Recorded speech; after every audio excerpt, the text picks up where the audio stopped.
Hello, everyone. We are live again. It is Saturday, and we are here with the AI and Deep Learning Enthusiasts meetup group. So we're joining you for our weekly Deep Learning book review session.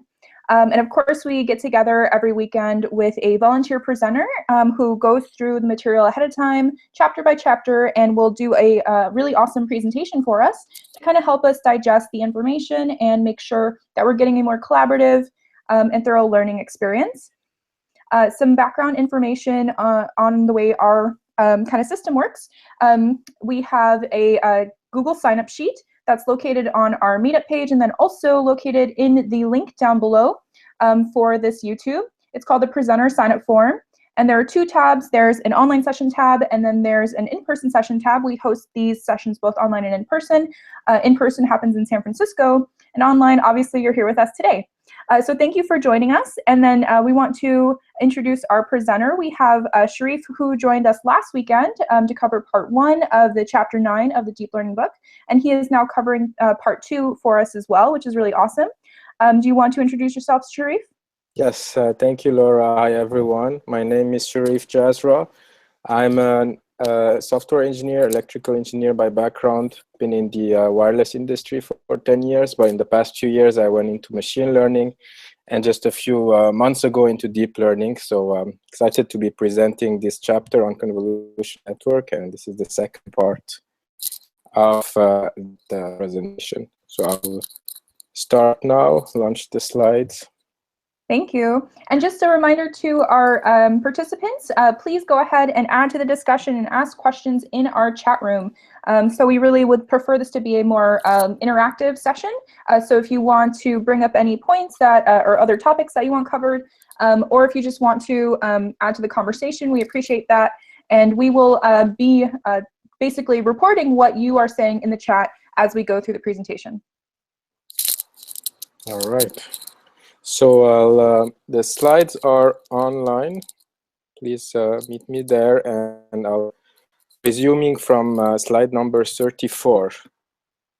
So last week we went through the first 5 sections of this chapter, and today we're going to go through the remaining and go through the structured outputs the network can produce. We will talk about different data types, some efficient convolutional algorithms, and a little bit about random or unsupervised features. And then the remaining part will be about the neuroscientific background for convolutional network and some short history of the field. So first, structured output. So convolutional neural network can actually be used to produce a multi-dimensional tensor, not just one value, but a matrix or a tensor of values. It could be that we want to classify every pixel into a particular class.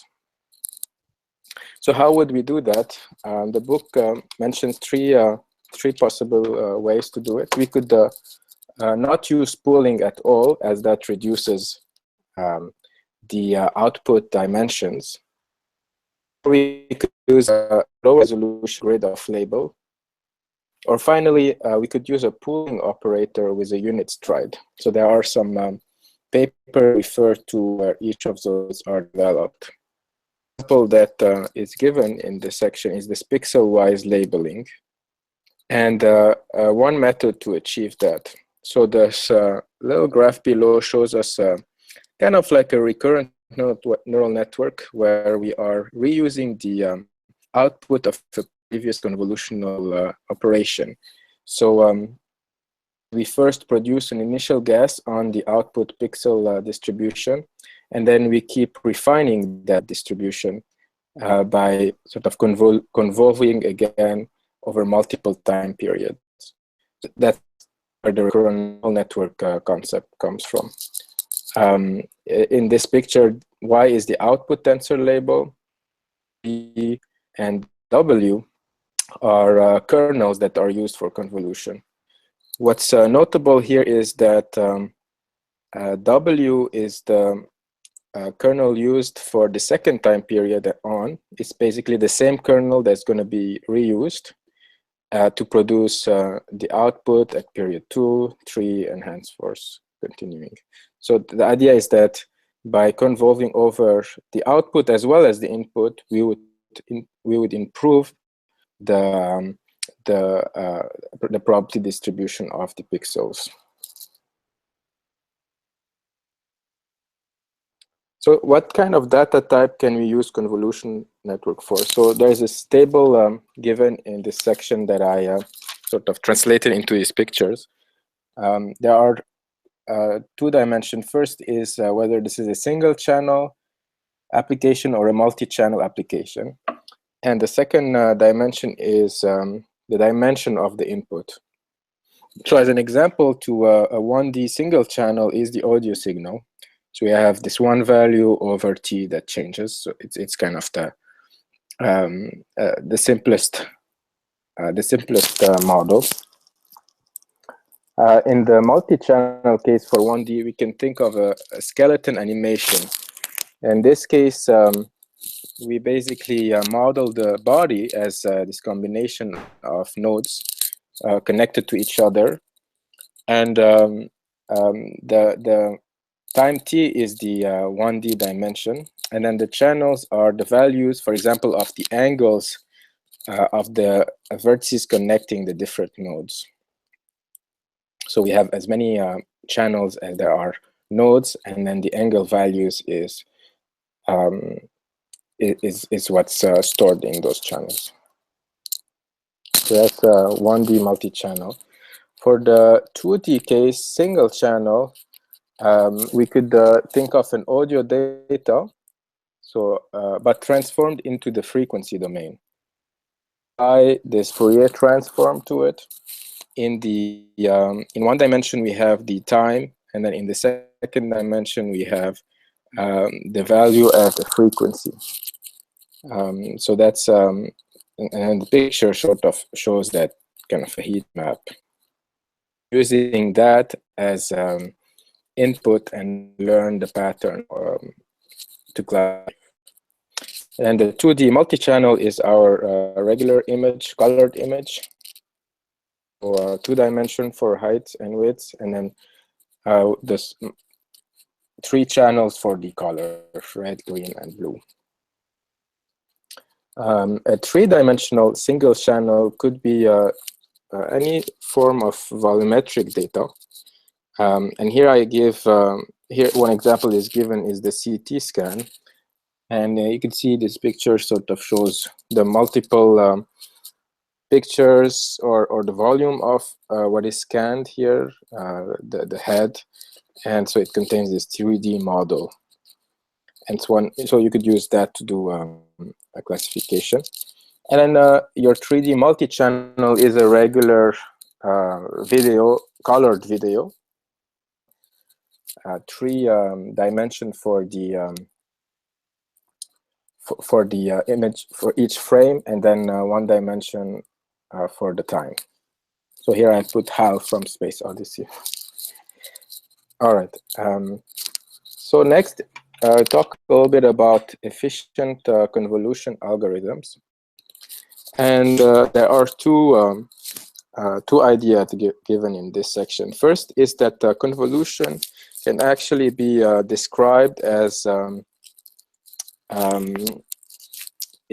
by using Fourier transforms.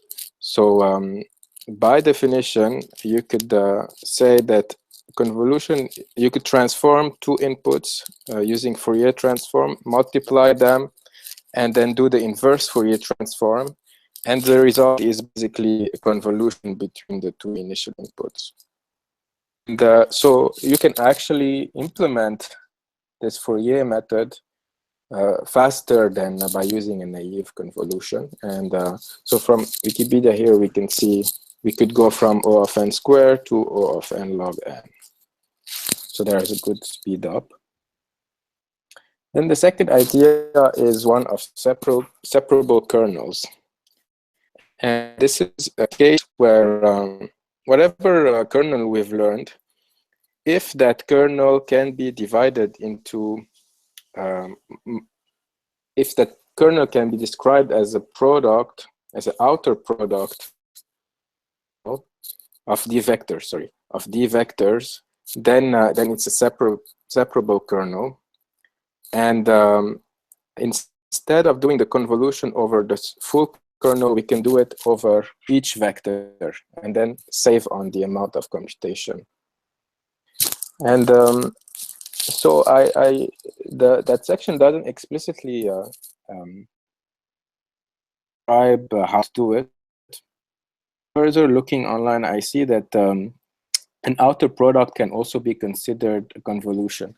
So here I have the kernel H on the left as a outer product of two smaller kernels. And that outer product can be described as a convolution of these two. But by using the associative property of convolution, we can say, let's say if I is the input being convolved with H, the kernel, then we could say it's equal to the to I convolution with the convolve of H1 and H2, and then use association to first to convolve I with H1 and then convolve with H2. So that that second part is basically faster, and we can go from O W, which is the dimension of or the element number of element in one dimension of the kernel, and to the power d we can go to O of W by d.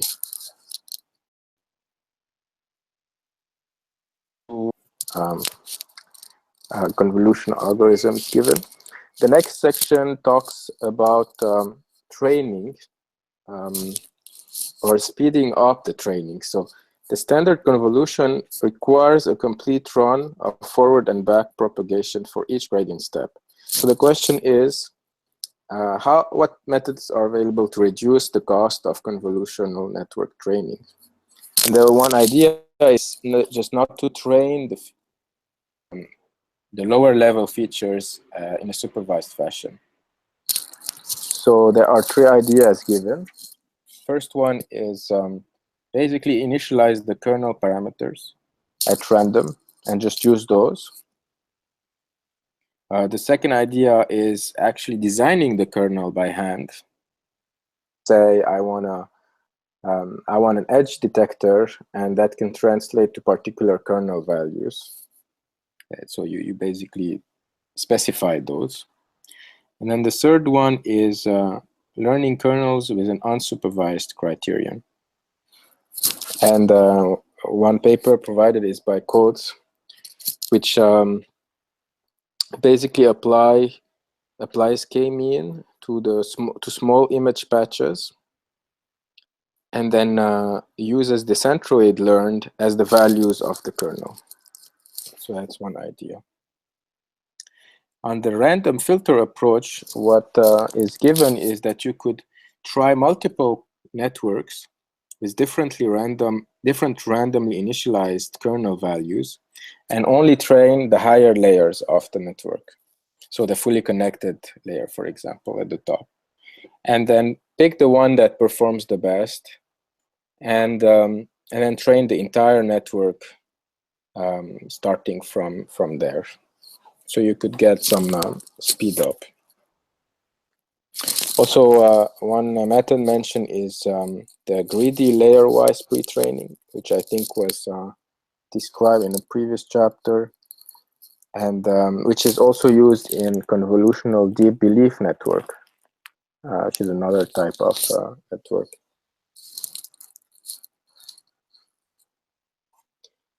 But one note is that while this the approach was popular back from 2007 to 2013, and when the data sets were small and computational power was more limited, so these techniques were used more.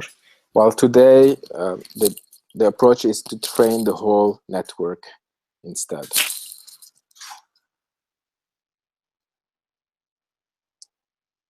Okay. So the next section goes into the scientific literature, a little bit of our current understanding of how the brain works, and what parts of that inspired the design of neural network. So we're not experts in neuroscience, so we'll just be staying at the high level. And the authors mentions that this is really a cartoon way of describing what's happening, but it's useful to draw some insights and like connect the fields of neuroscience to what we're doing here with deep learning.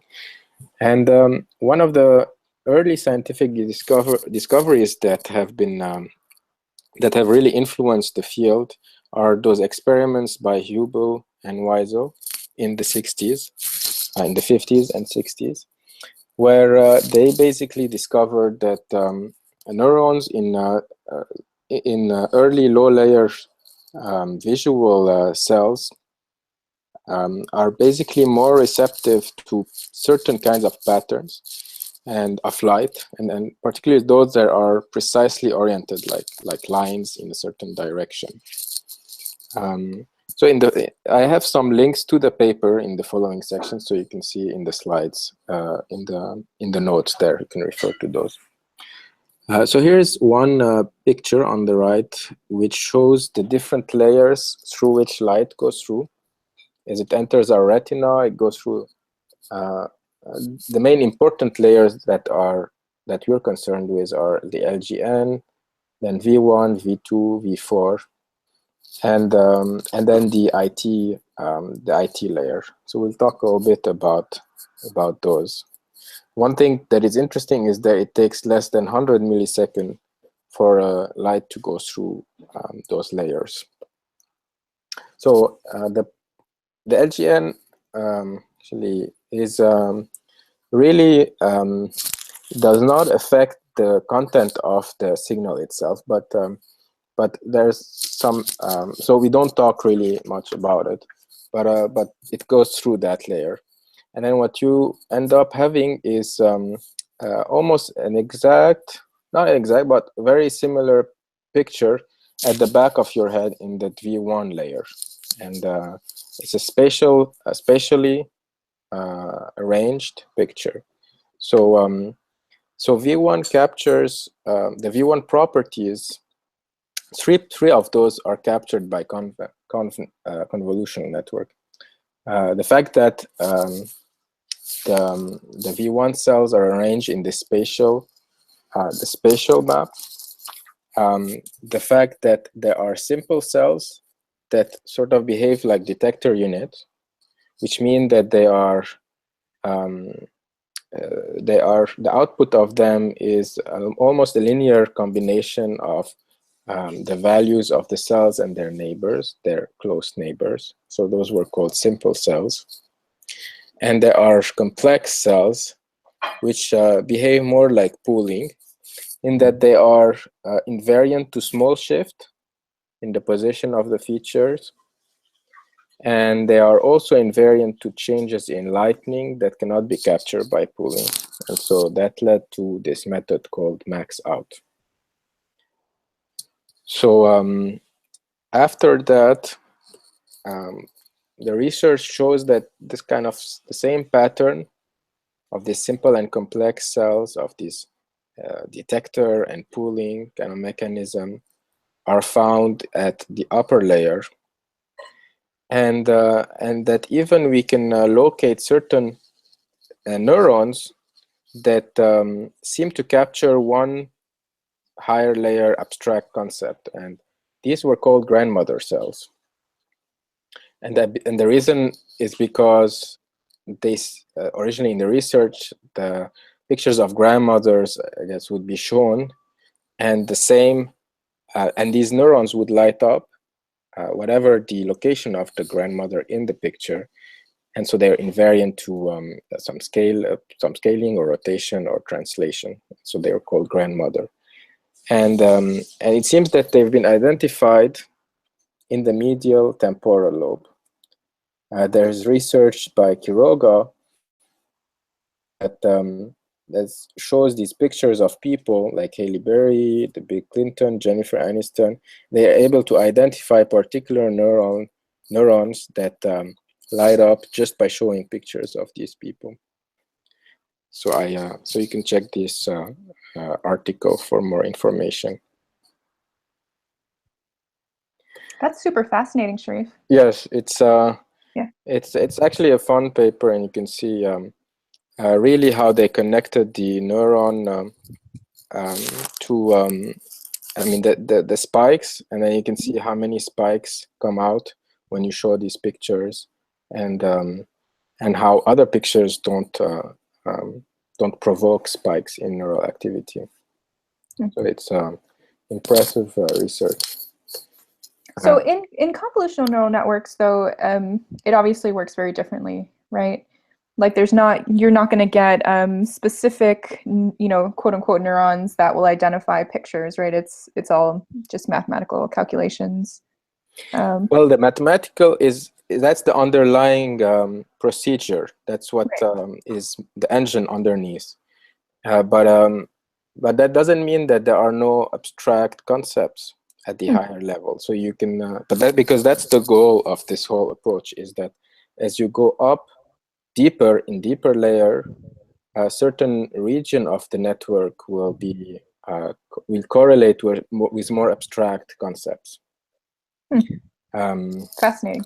We can there is work on visualizing networks and what's going on in them. So I don't go into them here, but there are some papers. Maybe we can have a session at some point. Yeah. Not in the book to go through how to visualize these neural networks and what we see. And there is one slide I'll have which shows what happened at the low level at V1. And in a neural network as well as in the brain, and we'll see how very similar they are. So this is coming up in the next slide. Let me just finish with this higher layer one. The IT is the inferotemporal cortex layer. And in this picture, I think it's PIT and AIT. It's those layers there. And according to the authors, this is the closest analog to the highest or the last layer in the network. So probably the fully connected layer. So not the output layer, but the one just prior to that? Yes, the fully connected layer. And so we observed that it takes 100 milliseconds for information to go there, so to reach that layer. So there has been research that that also shows that if you're gazing at an object for more than 100 milliseconds, you start seeing feedback downward and an update of the neural kind of activation or synapses. And they've tried to build a convnet that would predict the firing rate of this IT region. And so that was successful. They're able to use a convnet to predict when the IT layer will fire. And then also they're able to have as good performance at classifying pictures as a human being with as a time-limited human looking at a particular object. So they compared, so they showed, I guess, a picture for 100 milliseconds or so to a person, and they see the classification result, and they compare it with a convnet, and they are very similar. So that's described in the SNPs conference tutorial back in 2013. Okay. So these were the similarities, what inspired the field of neural network. But there are a lot of difference as well. The first one is perhaps surprising, is the fact that the human eye is actually very low resolution. We look at the world as if it's very high resolution, but actually only a small area of the eye called the fovea is sort of this focused, precise view of a certain part of the visual field. And it's really said to be the area of the size of the thumbnail at arm's length. So it's very small, and it gives this illusion of seeing the whole system. Gives this illusion that you're seeing the whole world, but actually you see only part of it for a certain amount of time, and then this is complemented by this saccade mechanism, which is a quick eye movement that allows the eye to focus on different region of the visual field, and then sort of stitch it all together to provide this continuum to the higher layers of the brain.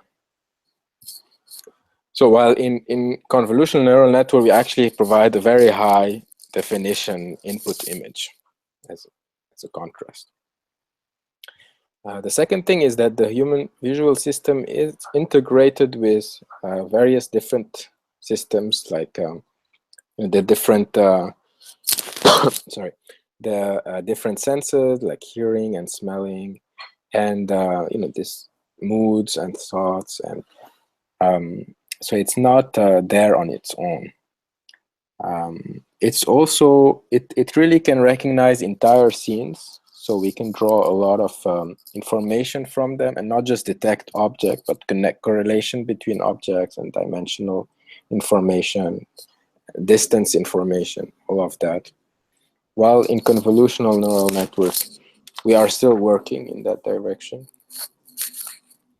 And then how long do you think before we could actually get to that point? Any thoughts on that? I think this is an active area of research. It's something that we should be just looking at papers and reading and seeing what happens. I think it's also driven by the applications. Wherever we would need to hearing information or smelling. So I mean, hearing, we have some audio and image. I think there is some work where they integrate the two. There is some work where we're integrating, for example, language with images to produce captions. So, I mean, we are using, there is some integration of different fields of intelligence. So it's something that's developing. And I think it's really driven by the applications that in the field. So the number 4 is that in the brain we actually see that there are a lot of feedback loops that connect V1 layers to the higher layers, and it seems we don't really have. I mean, it's not something that's used in convolutional neural network at this point. And then the author says that we don't really know what is happening in the intermediate layer, and whether this simple versus complex description of the brain is a real distinction, or is more a continuum of functionality. So these questions are the reason why the whole understanding is cartoonish, and it's just an inspiration, but it's not a reflection of reality. The other thing is that neuroscience doesn't tell us much about how to train a neural network. So the author mentions, so backpropagation was not always the way to train it. Before convolutional neural networks, there were other networks such as the neocognitron, which actually inspired convolutional neural networks, and had this concept of shared parameters, and was heavily inspired by Hubel and Wiesel research, and so they had a simple and complex cell concept in the model, but they actually use layer-wise unsupervised clustering as a model to train, as a way to train the algorithm.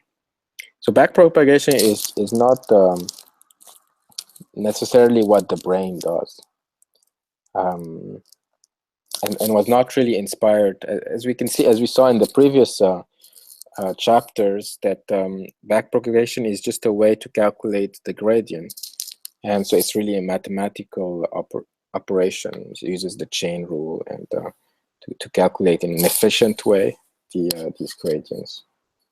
So these theories and concepts have been around for a really long time, correct? Well, yes, the early research of Hubel and Wiesel, they go back to the 50s and 60s, and there were experiments on cats. So they had electrodes go into the brain of the cats, and they would project these different kinds of pictures, different light pattern on them, and then they would look at the spikes, the electrical spikes going through the electrodes, and so they studied the distribution of activation over neural in that way. So that goes, and they got the Nobel Prize for that work. So it goes back to the 50s, 60s at least. There are there is other work I didn't mention. For example, the model of the neuron. I think Hopfield did some work. There is a understanding of a neuron as having multiple input, this activation function, and then output. So that model comes from him. That was also around that time, I believe. There's also some work about the hierarchy of layers that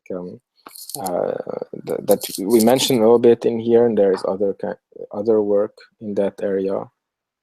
Mountcastle, I think, is one person who has developed a theory. There is this other company actually that I've been following called Numento. And they have a more biologically inspired kind of approach.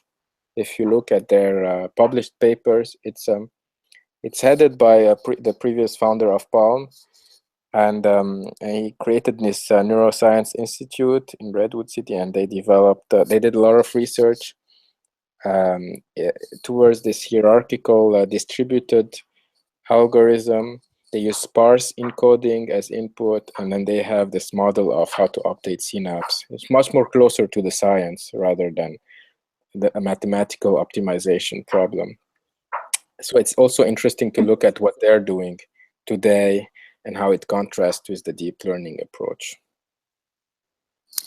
So actually the NIPS, the main conference for machine learning is also a conference for neuroscience, and so at those conferences you have these two fields that try to come together, inspire each other.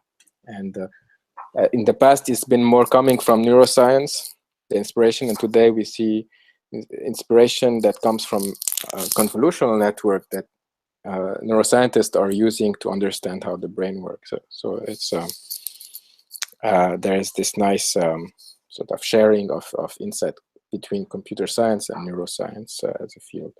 So yeah, it goes back for at least 60, 70 years. Okay, so the next section is actually very interesting. Also, there's been work to understand what those simple neural cells do, and sort of visualize their content. So in an artificial neural network, what we can do at the lowest level is plot the kernel itself and see what we've learned. So I will show in the next slide. And then, as I mentioned, in the biologic, up to particular neurons and then look at the spikes and fit perhaps a linear model. This method is called reverse correlation.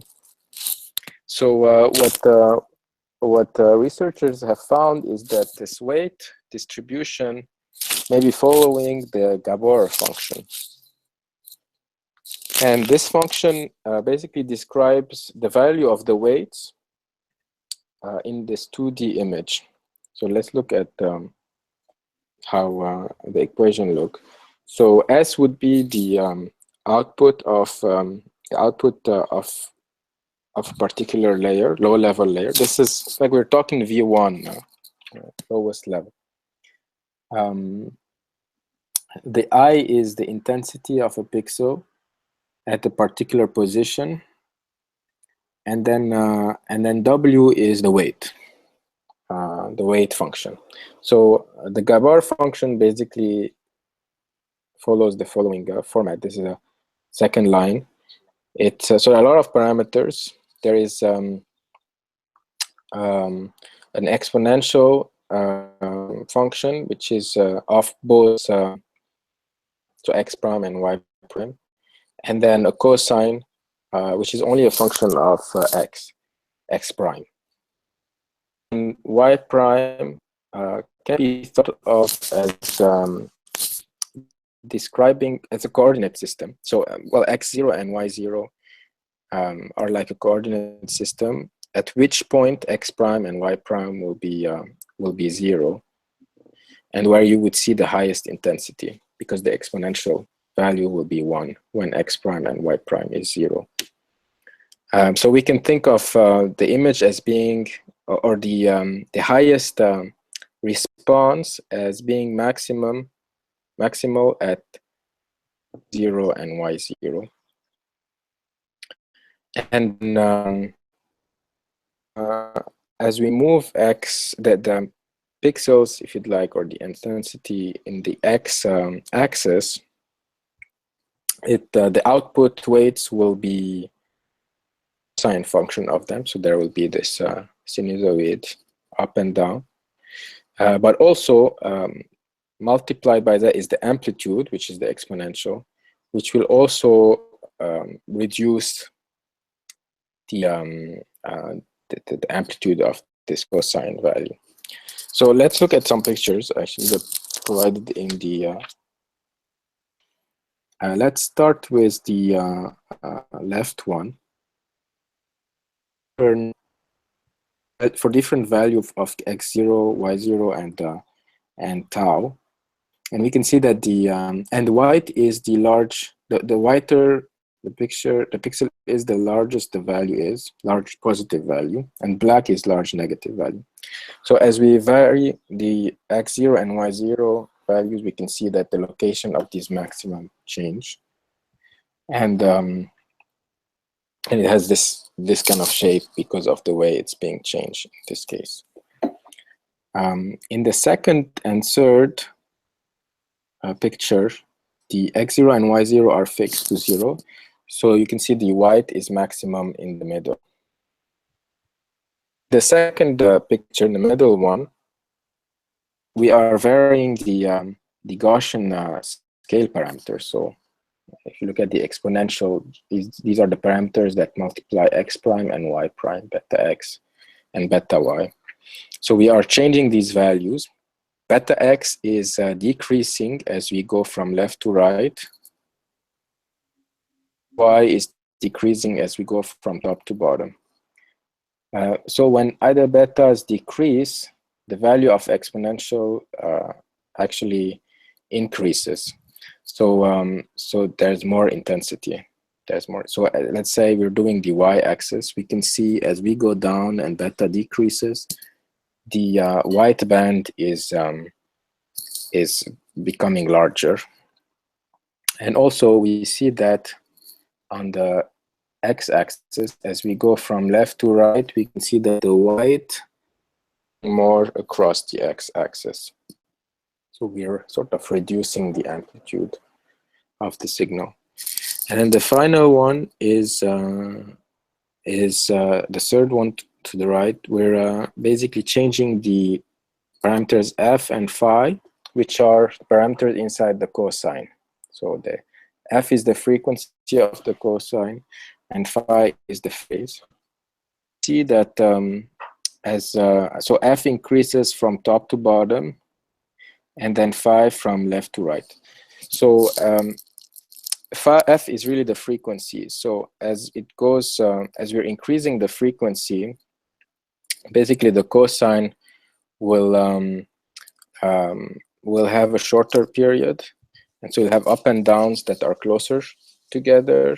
And so you see that in the lower left, where you have two black bands and then a white one in the middle. So because you have a high frequency, the peak of the cosine are closer to each other, while in the top left, see then the cosine will be largely spread. And then as you go left to right, what you're seeing is sort of a shifting to the left. And you can see it mostly in the bottom row. As you go from left to right, you can see the black bands are sort of moving to the left. And so that's due to the phase change of the cosine. So to make this a little bit more relatable for anyone that's really new to deep learning and AI, how would you describe this in a way that, you know, is this, so for example, is this what the computer sees while it's calculating through the convolutional neural networks, or how would you describe what these images are? Yeah. So what we've described basically is this Gabor mathematical function. The research shows that in the brain, the activation, the weight of this neural network, of the V1 layer neurons follows a Gabor distribution. So the next question is to look at the V1 kernel, I mean the convolutional network kernel parameters. So in this, and what we actually see when we train a network is these are the kind of parameters in this next slide. See when we train a machine learning neural network, and this is the lowest layer. First left is a sparse coding algorithm, and the right is a convolutional network. And so we see very similar kind of patterns, right? So that's the thing, is that the lower levels are learning patterns that are very similar to what the biology is doing. I see. It kind of tells us that we are doing something very similar to what the brain is doing, at least in the lower layers.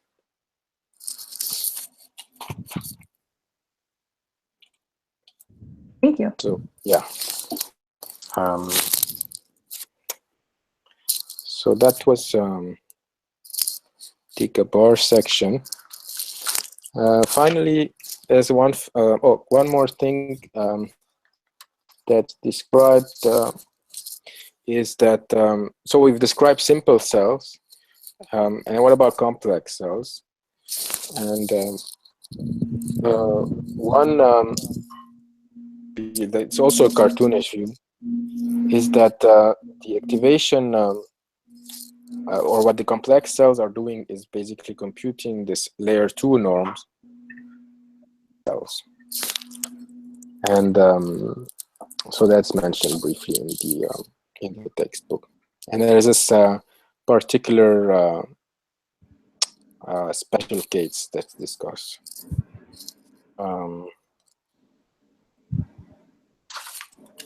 Okay, so I'll finish with the last slide. Briefly goes through some milestones, I guess, in the history of convolutional neural network. At least from the industry perspective, convolutional networks have been used in the 90s, early 90s in the industry to read checks. And so Lacoon's work in 98, the paper described this. So actually, NEC was reading 10% of all the checks in the United States by the end of the 90s using convolutional networks. Also, there was work by Microsoft on OCR, was using convolutional neural networks and in practice. And so one paper by Lacoon, 2010, describes all these modern application of convolutional networks. So one can refer to that.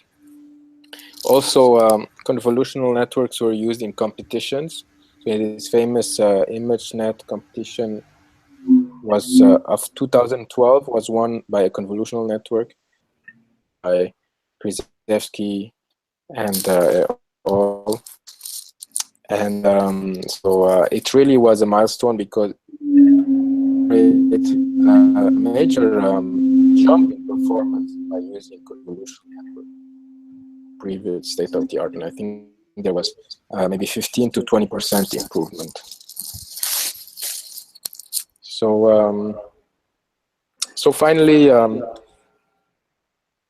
there's a little section describing how,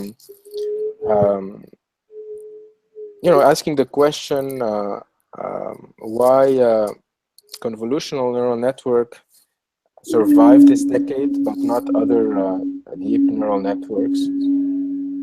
And one possible idea is because it may be less computational, more computationally efficient than others,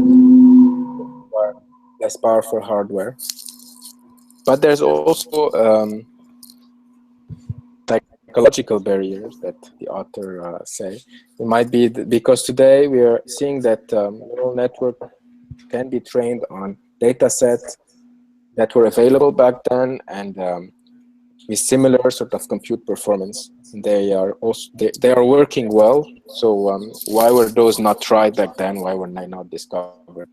So perhaps the field of neural network was not seen in high regard, at least during that period. The chapter sort of ends on that note, and then opens up the next possibility, which is using a neural network to detect, to learn temporal patterns, and that's using recurrent neural network. That will be chapter 10. Awesome. Thank you, Sharif. In our in-person session that takes place on Mondays, the presenter also brought up that CNNs are used by other software, such as like Adobe, when you're doing photo editing, for example. Whenever you're like resizing an image or playing with the pixels, in that case, convolutional neural networks may also be used. So that's something I hadn't considered, and just another example to throw out to our viewers as a way to understand how this technology is being used today and will probably be used in the future as well. So that's great. Thank you. Yeah. Well, so this section doesn't mention very novel applications. So obviously, starting ImageNet, you could classify thousands of objects. So now you can see this being used on phones. Mm-hmm. If you can search pictures with by typing in the search bar, and it can show you those the picture that have these objects. So you see that in and the iPhone devices. And also the convolution operation itself can be used, as we saw, also for audio. And so audio recognition systems are actually using that today to some extent. For example, the spectrum that I showed, the 2D spectrum of audio can be kind of seen like a picture that you're learning the frequency and the temporal change. So you can use that for that. And then you can also use it for natural language processing, mm-hmm. also to sort of learn this equivariance of words at the beginning or the end of a sentence. So there are some papers in that area. So it's a very popular area of interest for different applications. So I think there may be some chapter here also that goes through applications, like chapter 12. And so they might discuss more of these applications. Wonderful. Well, thank you very much. It seems like our chat room is kind of quiet today, which is perfectly fine. I mean, this is all pretty straightforward. So I'm glad there weren't a ton of questions. And I just want to thank you again for taking the time to put together this amazing presentation, and for joining us on Saturday and sharing this information with us. That's super valuable. We really appreciate it. And just so as a reminder again, for anyone that's joining us at the tail end of the video, so we do this every week. Basically, this is the online discussion for the deep learning book by the AI and deep learning enthusiasts. If you'd like to join us on Meetup, you can just search AI and deep learning enthusiasts on meetup.com. We also have links in the YouTube channel. We also meet in person every week on Saturday, on Mondays at Sandbox Suite in San Francisco. We also have some workshops and a hackathon coming up. The hackathon's coming up in June. It's an AI and genomics hackathon, which is taking place at Google Launchpad in San Francisco as well. And we are partnering with some awesome groups in order to do that. The Silicon Valley Artificial Intelligence nonprofit organization, as well as the NF2 data project. So those are very exciting, and you should keep an eye out for those to join in with us and hopefully hack on a really interesting topic and data set to try to solve the problem of furthering tumor research within that area for NF2 tumor cells. And then, of course, our quarterly workshops that we host on AI and deep learning. We have, again, presenters that come out that are professionals in the industry in the field that come in and do presentations for us and give us a really good explanation of what machine learning is, what deep learning is, how it incorporates into different industries, from everything from, obviously robotics, but also agriculture, law, the food industry, and transportation. So these are all super exciting. We also have another workshop in June that's taking place in Oslo, Norway. So if you are joining us from abroad and you could make it out to our Oslo workshop, that's also super exciting. And you should keep an eye out for that link as well. And then we'll get you set up there. So yeah, I don't see any other questions in our chat thread. Sharif, did you want to say anything before we sign off?